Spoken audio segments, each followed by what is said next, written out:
नमस्कार. अंगणवाडी सेविका व मदतनीस ताई यांच्यासाठी खुश खबर आहे. मार्च महिन्याचे मानधन व प्रोत्साहन भत्ता अदा करण्यासाठी महत्त्वाचा जी.आर. आलेला आहे. त्या जी.आर. नुसार आता लवकरच हे पैसे सर्व अंगणवाडी ताई आणि अंगणवाडी मदतनीस ताई यांच्या खात्यामध्ये जमा होणार आहे. तर या ठिकाणी जी.आर. मध्ये काय माहिती दिली आहे ती आपण सविस्तरपणे जाणून घेऊया. अंगणवाडी सेविका व अंगणवाडी मदतनीस ताई यांचे मानधन व प्रोत्साहन भत्ता अदा करण्याकरिता निधी वितरित करण्याबाबत शासन महिला व बालविकास विभाग यांचा दिनांक 7 एप्रिल 2026 रोजीचा हा जी.आर. आहे. या ठिकाणी आपण बघू शकता, सदर शासन निर्णयान्वये अंगणवाडी सेविका व अंगणवाडी मदतनीस यांचे मार्च 2026 या महिन्याचे मानधन व प्रोत्साहन भत्ता अदा करण्याकरिता 174 कोटी एवढा अतिरिक्त राज्य हिस्साचा आवश्यक निधी आयुक्त एकात्मिक बालविकास सेवा योजना यांना वितरित व खर्च करण्यास मान्यता देण्यात आलेली आहे.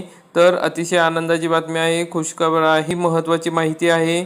174 कोटी रुपये या ठिकाणी मंजूर करण्यात आलेले आहे. मार्च महिन्याचे मानधन व प्रोत्साहन भत्ता अंगणवाडी ताई व अंगणवाडी मदतनीस ताई यांच्या खात्यामध्ये हे जमा करण्यात येणार आहे. अशा प्रकारची महत्त्वाची अपडेट होती. जास्तीत जास्त अंगणवाडी सेविका व मदतनीस ताई यांच्यापर्यंत नक्की माहिती शेअर करा आणि व्हिडिओ आवडल्यास व्हिडिओला लाईक करा, चॅनलला सबस्क्राईब करा. धन्यवाद.